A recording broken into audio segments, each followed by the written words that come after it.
The other day, I had a conversation with someone that went something like this.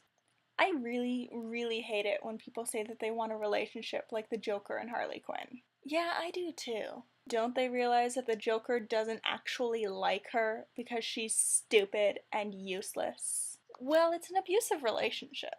I never understood why people actually like Harley. Well, for me, the appeal of her character has always been the fact that she is an abuse victim, but over time she learns to recognize that and grow into her own strength and independence. Except she never does grow. Well, that depends on the version of her that you're looking at. I'm hopeful for the upcoming Gotham Sirens movie, though, because Poison Ivy's in it, and Harley's always at her strongest when she's with Poison Ivy. Harley has a lady boner for Poison Ivy. She does. Now, I'm not going to say that Harley Quinn is always written as a perfect character. She isn't. That's just the nature of comic book characters, when you have so many different writers working with so many different ideas of what the character should be. You have your bad writers of Harley. In my opinion, these are the writers that never allow her to grow into her own strength, and just depict her as the Joker's hilarious punching bag. And then you have your good writers of Harley. In my opinion, the writers that actually allow her to grow and flourish. But more than any opinion on Harley Quinn's character, the conversation that I described made me think about just how much of a misconception there is in our society about abuse victims, particularly about abuse victims who choose to stay with their abusers. In the conversation that I described, the person that I was talking to described Harley as being stupid and useless, and while she might occasionally act stupid, it has generally been agreed by many fans and writers alike that this is just that, an act, either for the sake of comedy, something that she has built her whole persona around, or to cater to the Joker's ego. More on that later. Outside of her act, she is a registered psychiatrist with a PhD, whose backstory hinges on the fact that she was accomplished enough to work with some of Gotham's most dangerous criminals. In the storyline that first developed Harley Quinn as a character, the Mad Love episode of Batman the Animated Series, she not only successfully kidnaps and nearly kills Batman, but she does it better than the Joker could, proving that she is not useless, at least not as a villain. In some storylines, Harley is even established as having a genius-level intellect.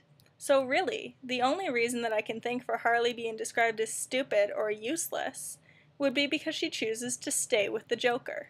And this is not the only time when an opinion like this has come up in terms of Harley Quinn's character. When asked what the hardest part about playing Harley in the recent Suicide Squad movie was, actress Margot Robbie said, "I just didn't understand how she could be such a badass and then fall to pieces over some guy. I found that really frustrating. Fans seem to really love that about her, that she has this complete devotion to a guy that treats her badly." And yes, the Joker treats her badly. Yes, Harley should leave him. And yes, it is an abusive relationship. But personally speaking, I don't think that any of this reveals a flaw in the way that Harley Quinn is written, again by certain writers, but rather it reveals a flaw in the way that we think about abuse victims. We think of abuse victims as wrong. We can't understand how they can be hurt by someone so badly, and then choose to stay, to allow themselves to be hurt again. You hear this kind of language all the time and about real women as well. If that was me, I wouldn't stay. Or, I would never tolerate a man hitting me. I'd dump his ass in a second. We assume that relationships are all black and white, that if one partner hits the other, then it's a completely evil relationship that not only should, but can very easily be ended in a heartbeat. So if an abuse victim chooses to stay with their partner, then they're stupid and useless. They're outside of our realm of understanding. But it isn't as simple as all that. I mean, it would be nice if it was. If abusers were all horned, grinning monsters that could be easily defeated by our heroine. Trust me, I wish the world was that simple. But abusers have their ways of making their victims stay with them. And these ways are meant to be difficult to ignore. If they were easy, we wouldn't have abuse victims. And one of these ways is by making their victim love them. Now, I'm not necessarily saying that abusers specifically lure their victims in with some sort of Dracula-like seduction, all with the intention of turning around and hurting them later. In fact, while I don't feel like I know enough about the mind of an abuser to speak for all of them, I am fairly certain that many don't even know that's what they're doing. They just genuinely love their victim, in the mentally ill way that they do love. Victims and abusers develop relationships. The victim grows to care for their abuser, to want to be there for them through anything. Maybe they don't plan to be there for them through pain and abuse. Perhaps they don't see that coming, but they do still grow to love them. And to return to my discussion of Harley Quinn as an abuse victim, this is a part of her relationship with the Joker that many writers have taken care to establish. In the previously mentioned Mad Love episode of Batman the Animated Series, she spends time talking to him and getting to know him.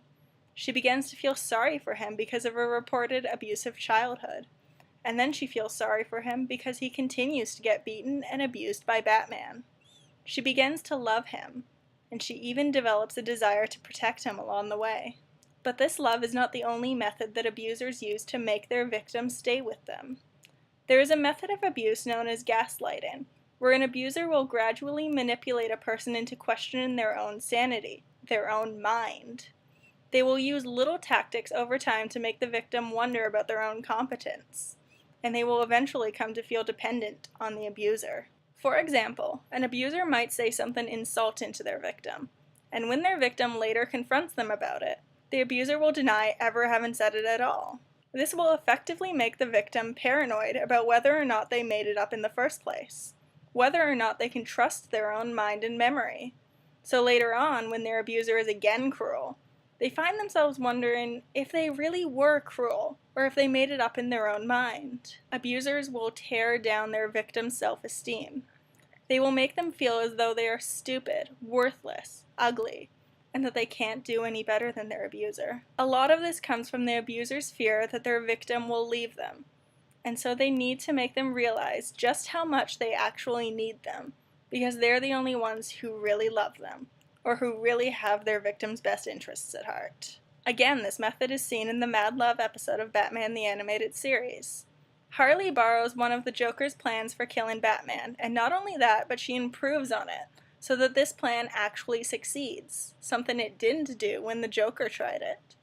When the Joker finds this out, rather than being happy for her and supporting her in all her cleverness and ability, he gets angry, tells her that she doesn't know what she's doing, that she ruined the whole plan. He then throws her out a window, and when Harley lands in a bloodied heap on the floor, she chokes out what are, in my opinion, some of the most heartbreaking lines in DC history. My fault, I didn't get the joke. Abusers will make their victims feel as though the abuse is somehow their fault, that they earned this by being stupid, by pushing the abuser's limits. So between the two methods that I've discussed, we should already see that there are two huge glaring problems here. The victim knows the abuser, they love them, they don't want to hurt them. They see them for a vulnerable, hurt person already, someone who will be broken to see their victim leave. And this is an image that the abuser will most certainly perpetrate, telling their victim again and again that if they leave, they will never get over it. They might even kill themselves or disappear forever. It's really hard to condemn someone you love to that, especially if you actually believe that they will go through with it.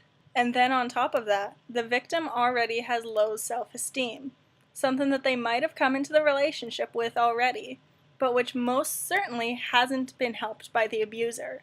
They don't think that they can live on their own. They think that they're too stupid, too worthless. If it wasn't for their abuser, then where would they be? But sometimes the abuse victims do manage to work through all of this, and sometimes they do manage to leave their abuser, and sometimes when they leave, they go back. This is something that happens to Harley Quinn as well. It is a running theme throughout many of her narratives, her recognizing her abuse, starting to leave, and then being pulled back in. As I've talked about the Mad Love episode a few times already, I might as well continue with that, because this is a theme in that storyline as well. After the aforementioned throwing Harley out a window scene, we later see her in the hospital, bandaged up from head to toe with her arm in a sling. During this scene, we as the viewer hear her inner monologue about how she's decided that she's done with the Joker, that this was the last straw. She is not going to go back to him. She then takes note of a flower by her bedside with a note reading, "Get well soon, Jay." And upon seeing it, she starts to swoon. and the viewer knows that she will be going back to the Joker after all. And why? Because he made an attempt to reach out to her. He did what he could to show that he cared about her, that he wasn't going to hold a grudge or end the relationship. And as long as he is still willing to try to make it work, she still wants to try as well. In real life, different abusers will try different tactics to the same ends. They make promises that things will be different. They might apologize profusely, say that that wasn't them. They might deny that what they did was abuse and claim that the victim is being cruel and unfair. And especially if the abuser and the victim have children together, they might try to use them as a reason for why they should stay together, why they shouldn't give up now. And in many cases, the victim wants to believe the abuser because the victim does love them and want to help them, or they don't want their children to have to live in a broken home, or they might still be afraid of what their life without their abuser might look like, especially if they continue to see themselves in the way that their abuser has described them. There are many, many reasons why an abuse victim would choose to stay with their abuser, and it is cruel and belittling to refer to them as stupid or useless for doing so. But despite these reasons, despite what rationalizations victims have come up with at the time, they should not stay with their abusers. There are no reasons good enough to keep yourself in that sort of situation. If you find that you are in a situation similar to the one I have described, if you are being abused, either physically, sexually, or emotionally, and the latter can hurt just as much as the two before, and is just as important to address here, then you need to get help. Try to talk to either a friend or a family member if you can. But if you can't, there are plenty of resources for you out there. Links in the description below for both Canadian and American resources. And as I have hinted at before, part of the reason why I love Harley Quinn's character is because she discusses these issues so openly, in a way that not everyone is always comfortable with. Some people might say that she's stupid and useless because she has a hard time leaving the Joker, but I say just the opposite.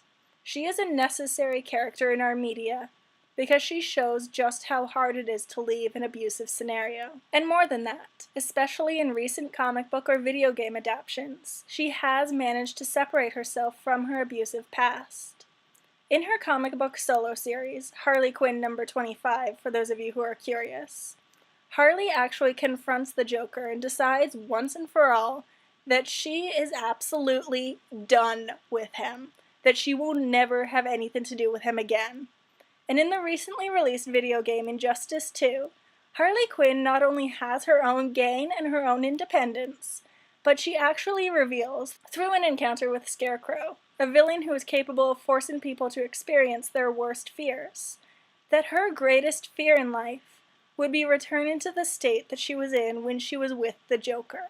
As time goes on, the writers of Harley Quinn are becoming more interested in developing her strength, helping her to overcome her insecurities and move past being a victim of abuse.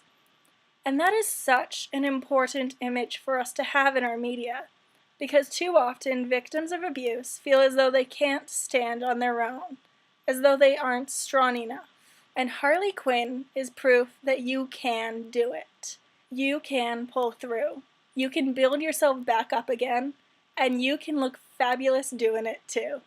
Hey guys, that was the article that I wrote for Elephant Journal. This one kind of ended up getting split into two parts because it was so long. Part 1 is called Harley Quinn and Ending the Stigma We Have About Abuse Victims. Part 2 is called Why the World Needs Abuse Victim Harley Quinn. I'm going to put the links in the description box down below. Check them out, give them a couple more views. I'm also going to put the links to all of my writers' pages, my personal blog, my social media accounts, anything like that.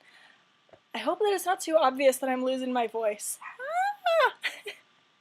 I love you guys though. Thank you so much for watching this. I hope that this helped you out. I hope that you saw something in it that you enjoyed, or at the very least that you got to geek out with me about Harley Quinn for a little bit. Anyway, thank you guys. Love you.